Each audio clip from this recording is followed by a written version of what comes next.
Woi, Susanti, David, cepatlah!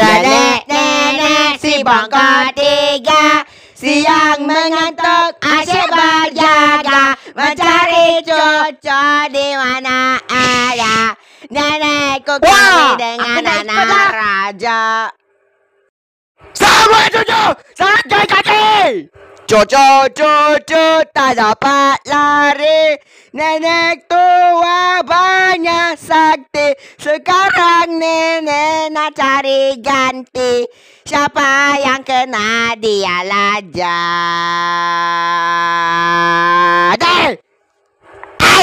Apa ni? Oh!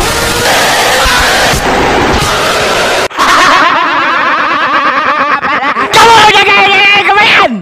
Mana boleh? Kau tak tekan nama aku. Betul. Weh, Meme, kau kena jadi nenek kebayan lagi sekali. Tak maulah, buta. Gak apa-apa. Biar saya jadi nenek kebayan. 2-3 main Minecraft. Apa itu nenek kebayan? Aduh, hitam ni. Nenek kebayan tu nenek tua lah. Itu pun dah tahu. Macam opak kah? Wah, Susanti, cepatlah. Tak sabar nak main ni. Sabarlah, botak. Nenek si bongkok 3 siang